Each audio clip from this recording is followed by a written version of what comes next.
அனைவருக்கும் வணக்கம் மக்களே. இந்த ஒரு வீடியோவில் நம்ம எதை பற்றி பார்க்க போகிறோம் அப்படின்னா, எல்லாருமே ஃபோட்டோலே தம்ப்நெயிலே டைட்டிலே பார்த்துருப்பீங்க மக்களே. ஆமாங்க, இந்த 2025ஆம் ஆண்டிற்கான புதிய போஸ்ட் ஆஃபீஸ் வேலை வாய்ப்புக்கான நோட்டிஃபிகேஷன் அஃபிஷியலாக கொடுத்துருக்குறாங்க. சரிங்களா? ஒரு போஸ்ட் ஆஃபீஸ் வேலையை பொறுத்த வரைக்கும் ஒரு வருஷத்தில் கண்டிப்பாக 2 தடவை நோட்டிஃபிகேஷன் விடுவாங்க. அதாவது ஒரு வருஷத்தில் இந்த மாதம் நோட்டிஃபிகேஷன் விட்டுருக்காங்க அப்படின்னா, இதற்கான மெரிட் லிஸ்ட் 1 மெரிட் லிஸ்ட் 2 வந்து வெளியிடுறதுக்கு முன்னாடியே அடுத்த 2வது நோட்டிஃபிகேஷன் அஃபிஷியலாக ரிலீஸ் பண்ணிடுவாங்க. ஸோ அதனால தான் நிறைய பேர் இந்த வேலையை வந்து இன்ட்ரெஸ்ட் காமிச்சு நிறைய பேர் காம்படிஷன் இருக்கக்கூடிய ஒரு அரசு வேலை அப்படின்னு கூட சொல்லலாம். அப்படியுமே வந்து நிறைய பேர் விண்ணப்பிக்கிறதுக்கான காரணம் எந்த விதமான எக்ஸாமுமே கிடையாது. உங்களுடைய 10வது மார்க்கை மட்டுமே வச்சு வழங்கக்கூடிய ஒரு அரசு வேலையில் இதுவும் ஒன்று. அதனால தான் நிறைய பேர் வந்து அப்ளை பண்ணுறதுக்கான காரணமும் கூட. சரிங்களா? சரி, ஓகே, வாங்க வீடியோக்குள்ளே போயிட்டு. அது மட்டும் இல்லாமல் இந்த போஸ்ட் ஆஃபீஸ் வேலை வாய்ப்புக்கு கிட்டத்தட்ட ஆல் ஓவர் இந்தியா ஃபுல்லாக வந்து 98,000 ப்ளஸ் வேகன்சி நமக்கு கொடுத்துருக்குறாங்க. அதில் தமிழ்நாடுக்கு மட்டும் 32,500க்கும் மேற்பட்ட வேகன்சி கொடுத்துருக்குறாங்க. சரிங்களா? இந்த 32,500 ப்ளஸ் வேகன்சியும் நமக்கு 3 விதமான போஸ்டிங்க்கு நோட்டிஃபிகேஷன் கொடுத்துருக்குறாங்க. அந்த 3 விதமான போஸ்டிங் என்னென்ன அப்படின்னு கேட்டிங்கன்னா, இந்த ஜிடிஎஸ், அதாவது பார்த்தீங்கன்னாக்கா கிராமின் டக் சேவக்னு சொல்லுவாங்க. அடுத்ததாக வந்து branch post master, assistant branch post master. இந்த 3 விதமான போஸ்டிங்கு தான் நோட்டிஃபிகேஷன் அஃபிஷியலாக நமக்கு கிடச்சிருக்குதுங்க. சரிங்களா? இந்த 3 விதமான போஸ்டிங்கை பற்றின அப்டேட்டை பற்றி தான் தெளிவாக துல்லியமாக பார்க்க போகிறோம். யாரெல்லாம் விண்ணப்பிக்கலாம், எவ்வளோ வேகன்சி வந்திருக்குது, ஒவ்வொரு மாவட்ட வரையாக எவ்வளோ வேகன்சி, மினிமம் எவ்வளோ சம்பளம், மேக்சிமம் எவ்வளோ சம்பளம், இதில் யார் யாருக்கு முன்னுரிமை கொடுக்க போகிறாங்க. ஸோ இதை பற்றின தெளிவான துல்லியமான ஒரு வீடியோவாக இது இருக்குங்க. சரிங்களா?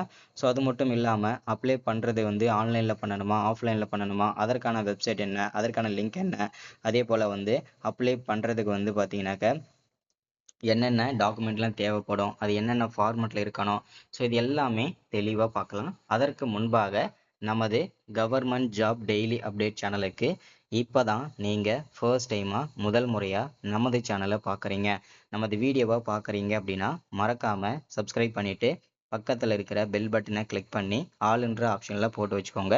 அப்போ தான் நம்ம போடக்கூடிய அரசு துறையிலேருந்து வரக்கூடிய எல்லா விதமான கவர்மெண்ட்டோட ஜாப்ஸாக இருக்கட்டும், அப்டேட்ஸாக இருக்கட்டும், நோட்டிஃபிகேஷனாக இருக்கட்டும், எதுவாக இருந்தாலும் சரி நீங்கள் உடனுக்குடனே நமது சேனலில் ஈஸியாகவே துல்லியமாகவே தெரிஞ்சுக்க முடியும். சரிங்களா? ஸோ அது மட்டும் இல்லாமல் உங்களுடைய ஃப்ரெண்ட்ஸ், ரிலேட்டிவ்ஸ், கான்டாக்டில் இருக்கக்கூடியவங்க எல்லாருக்கூடையும் ஷேர் பண்ணிங்கன்னா ரொம்ப ரொம்ப பயனுள்ளதாக இருக்குங்க. சரிங்களா? சரி, ஓகே, வாங்க வீடியோக்குள்ளே போயிட்டு இதற்கான முழு தகவலும் முழு ஸ்கீம் அப்டேட்டுமே பார்த்து தெரிஞ்சுக்கலாங்க. சரிங்களா? ஸோ இங்கே தெளிவாக நமக்கு மென்ஷன் பண்ணி சொல்லியிருக்காங்க என்னென்னா, தமிழ்நாடு போஸ்ட் ஆஃபீஸ் வேலைக்கான நோட்டிஃபிகேஷன் தான். ஸோ டோட்டலாக நமக்கு 32,500க்கும் மேற்பட்ட வேகன்சி கொடுத்துருக்குறாங்க. சரிங்களா? ஸோ அதில் பார்க்கும்போது வந்து பார்த்தீங்கன்னாக்க ஃபஸ்ட்டு இந்த வேலை வாய்ப்பானது எங்கேருந்து நமக்கு கொடுத்துருக்குறாங்க, ஸோ அதை பற்றின தகவல் நம்ம ஃபஸ்ட்டில் தெரிஞ்சுக்கணும் இல்லையா? ஸோ ஃபஸ்ட்டு வந்து இந்த வேலை வாய்ப்பானது நமக்கு எங்கேருந்து கொடுத்துருக்குறாங்க அப்படின்னு கேட்டிங்கன்னா, இந்திய அஞ்சல் துறையிலிருந்து தான் இந்த வேலை வாய்ப்புக்கான புதிய நோட்டிஃபிகேஷன் அஃபிஷியலாக நமக்கு கிடைச்சிருக்குதுங்க. சரிங்களா? என்னென்ன போஸ்டிங்லாம் வந்திருக்குது அப்படின்னா, ஜிடிஎஸ், பிபிஎம், ஏபி, பிபிஎம், இந்த 3 விதமான போஸ்டிங் தான் வந்திருக்குது. அப்படின்னா ஜிடிஎஸ்னா கிராமின் டக் சேவக். இந்த போஸ்டிங்கோட ஜாப் நேச்சர் எப்படி இருக்கும் அப்படின்னு கேட்டிங்கன்னா, நமக்கு வந்து ஒரு லெட்டர் பேங்க்ல இருந்து வந்தாலும் சரி, இல்லை வந்து வேற எங்கேயாச்சும் இடத்துல வந்து பார்த்தீங்கன்னாக்கா லெட்டர் வந்துச்சுன்னா போஸ்ட்மேன் வந்து ஒருத்தர் வந்து வீட்டுக்கே வந்து லெட்டர் தருவாங்க இல்லையா? ஸோ அவங்களுக்கு பேர் தான் கிராமின் டக் சேவாக். சரிங்களா? ஸோ ஜிடிஎஸோட ஜாப் நேச்சர் இப்படி தான் இருக்கும்.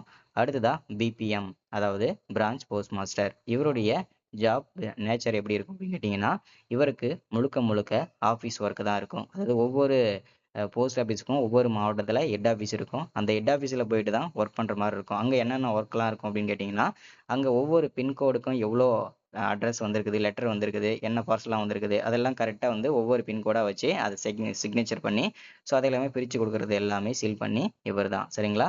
ஸோ அடுத்ததாக அசிஸ்டன்ட் பிரான்ச் போஸ்ட் மாஸ்டர். இவருடைய வேலை என்ன அப்படின்னு கேட்டிங்கன்னா, இந்த அசிஸ்டன்ட் பிரான்ச் போஸ்ட் மாஸ்டருடைய வேலை, பிரான்ச் போஸ்ட் மாஸ்டர் இல்லாத நேரங்களில் இவர் தான் பிரான்ச் போஸ்ட் மாஸ்டராக செயல்படுவார். ஒரு சில சமயங்களில் லெட்டர் கொடுக்கறதுக்கு ஆள் இல்லாமல் இந்த ஜிடிஎஸ் இல்லைனாலும் அவர் தான் வந்து லெட்டர் கொடுப்பாரு சரிங்களா. ஸோ அதில் 2 விதமான போஸ்டிங்க்கும் அவர் வந்து எலிஜிபிள் ஆவாருங்க சரிங்களா. ஸோ ஜாப் நேச்சர் எப்படி தான் இருக்கும். அடுத்ததா எவ்வளோ மார்க் எடுத்திருக்கிறவங்க என்ன போஸ்டிங்கை சூஸ் பண்ணணும் அப்படின்னு கேட்டிங்கன்னா, ஜஸ்ட் பாஸ்ல இருந்து கண்டிப்பாக எனக்கு ஒரு அரசு வேலை வேணும் அப்படின்றவங்க நீங்கள் ஜஸ்ட் பாஸ்ல இருந்து 470 வரைக்கும் 480 வரைக்கும் இருக்கக்கூடிய அனைவருமே ஜிடிஎஸ் போஸ்டிங்கை சூஸ் பண்ணுங்க. அதாவது கிராமின் டக் சேவக் போஸ்டிங்கை சூஸ் பண்ணுங்க. கட்டாயம் உங்களுக்கு 100% வாய்ப்பு இருக்குங்க. ஒருவேளை எனக்கு வந்து பிரான்ச் போஸ்ட் மாஸ்டர் தான் வேணும், assistant branch post master posting தான் வேணும், அதுவும் நான் நான் நான் எங்களுடைய மாவட்டத்தில் தான் வேணும் அப்படின்னு நினைச்சீங்கன்னா நீங்கள் மினிமம் 480க்கு மேலே இருக்குந்தா மட்டும் விண்ணப்பிச்சுக்கோங்க சரிங்களா. ஸோ இது என்னோட சஜஷன் சரிங்களா. அடுத்ததான் டோட்டல் நம்பர் ஆஃப் போஸ்டிங் அப்படின்னு பார்த்தோம்னா டோட்டலாக நமக்கு 32,500க்கும் மேற்பட்ட வேகன்சி அஃபிஷியலாக கிடைச்சிருக்குதுங்க சரிங்களா. ஸோ அப்ளை மூட பொறுத்த வரைக்கும் முழுக்க முழுக்க நமக்கு ஆன்லைனில் தாங்க பண்ணியாகணும். ஸோ அதில் வந்து எந்த விதமான சந்தேகமும் வேண்டாங்க சரிங்களா.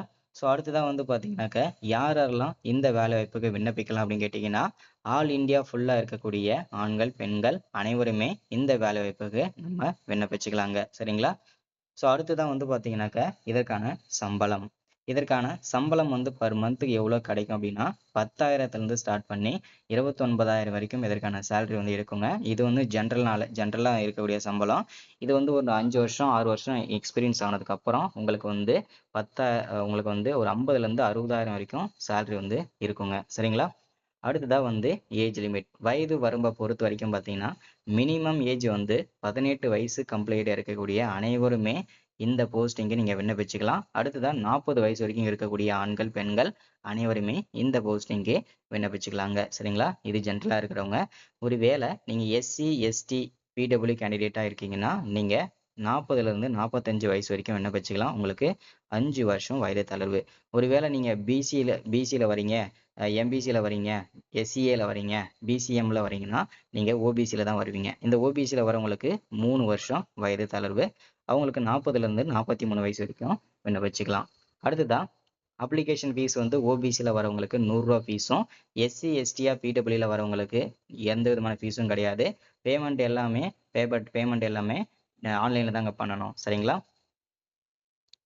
செலெக்ஷன் ப்ராசஸ் வந்து உங்களுடைய 10ஆம் வகுப்பு மார்க்கை வச்சு மட்டும்தான் இதில் செலெக்ஷன் பண்ணுவாங்க.